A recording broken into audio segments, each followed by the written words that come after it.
Assalamualaikum warahmatullahi wabarakatuh. Hi everyone, how are you doing? I hope you are doing fine and still blessed by Allah Almighty with a lot of mercies in a good and healthy condition all the time. I'd like to introduce myself. My name is Siti Nurhazana and I am a student in Uinsus Karyau, and now in this video I would like to explain about recount text. What is recount text? Jadi, apa itu recount text? Recount text is one type of the text that retells a story, action, or event that has happened in the past. So, kuncinya adalah retelling past event. Berarti, menurut definisinya, recount text adalah jenis teks yang menceritakan sebuah kejadian, aksi, atau peristiwa yang terjadi di masa lampau. Makanya recount text ini seringkali bersumber dari pengalaman-pengalaman pribadi. Misalnya, pengalaman yang menyenangkan atau yang menyeramkan. Contohnya, seperti menjadi juara kelas, atau pengalaman berlibur, dan lain-lain. Nah, recount text ini juga ada beberapa tipe-tipenya nih.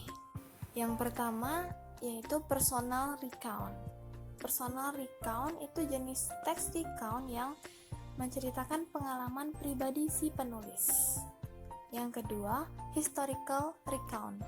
Historical recount merupakan jenis recount yang membahas tentang sejarah, baik itu tempat bersejarah maupun benda bersejarah. Yang ketiga, factual recount. Jenis recount yang isinya berupa fakta.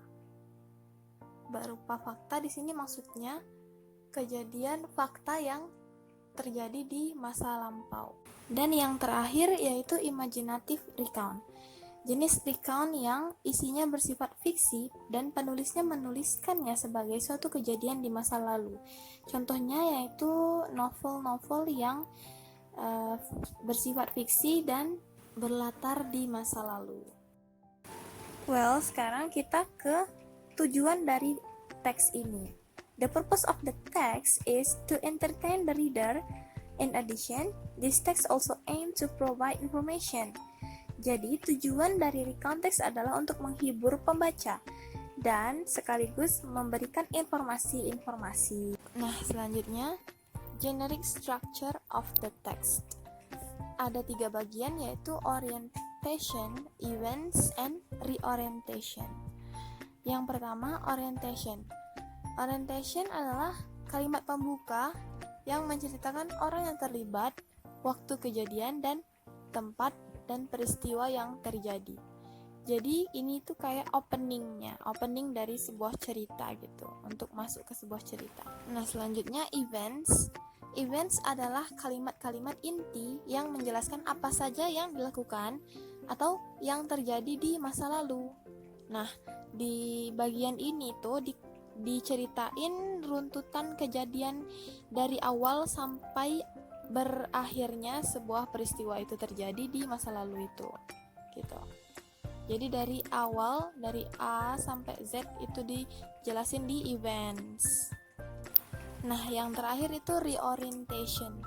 Reorientation adalah kalimat-kalimat untuk menutup sebuah cerita, biasanya berupa kesimpulan atau kesan atas peristiwa yang diceritakan tersebut.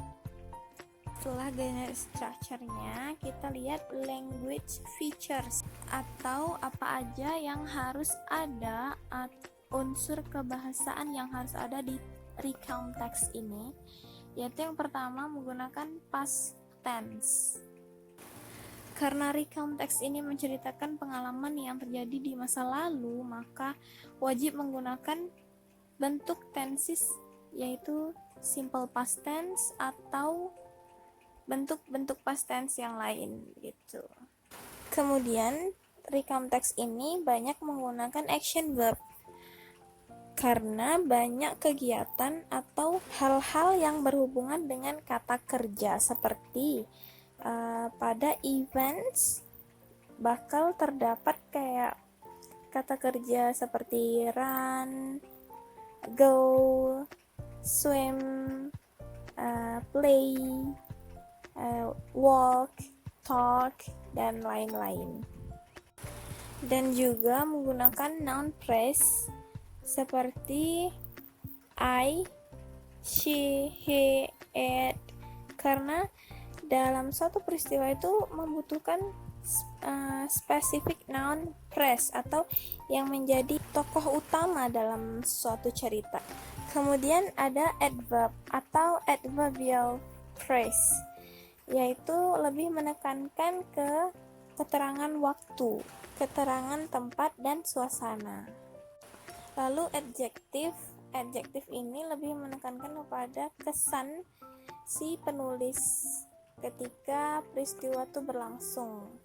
Contohnya awesome, nice, great, wonderful, dan lain-lain. Dan yang terakhir ada conjunction words, yaitu kata-kata yang dipakai untuk menghubungkan suatu event ke event berikutnya, yaitu dengan menggunakan then, therefore, before, next, dan lain-lain. Well, itu adalah beberapa contoh dari conjunction words yang menunjukkan adanya perpindahan waktu dari event satu ke event berikutnya. Oke, sekarang kita lihat example-nya, contohnya. Jadi ini adalah sebuah cerita tentang perjalanan liburan seseorang ke Korea Selatan ya. Kita baca. I spent my last summer holiday in Seoul, South Korea. I went there with my friends. Oke, di sini paragraf pertamanya adalah orientation atau openingnya, menjelaskan tentang siapa yang pergi, kemana dia pergi, kapan, dan bagaimana. Oke. On the first day, I was landed at Incheon Airport around 7 a.m. after 6-hour long flight. Then I went to Seoul by train and checked into the hotel I already booked. I decided to take a rest for a while. At night, I went to Hongdae, a famous district in South Korea. I went to eat traditional Korean food. On the next day, I went to Gyeongbokgung Palace and National Museum. I also went to learn how to make kimchi and see the scenery of Seoul from Seoul Tower. I went back to the hotel at 10 p.m. and immediately went to sleep. I spent my last day in Myeongdong and bought some stuffs and souvenirs for my family and friends. I also ate the street foods there. I went to the airport at 3 p.m. because my flight was at 5 p.m.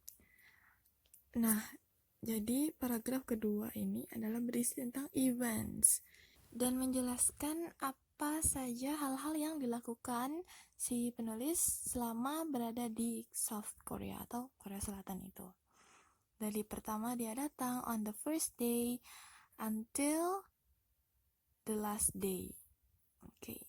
I had a fantastic experience in South Korea and made wonderful memory with my friends. It was a great trip. Oke, di paragraf terakhir itu ialah reorientation-nya, berisi tentang kesan si penulis terhadap liburan yang dia rasakan. Oke, kita sudah sampai ke akhir video dan ada beberapa pertanyaan yang bisa kalian jawab dengan membaca contoh yang sudah dijelaskan sebelumnya. Oke. Well, This is the end of the video, and I would like to say thank you for watching this video, and I hope you guys enjoy your day and stay healthy. Wassalamualaikum warahmatullahi wabarakatuh.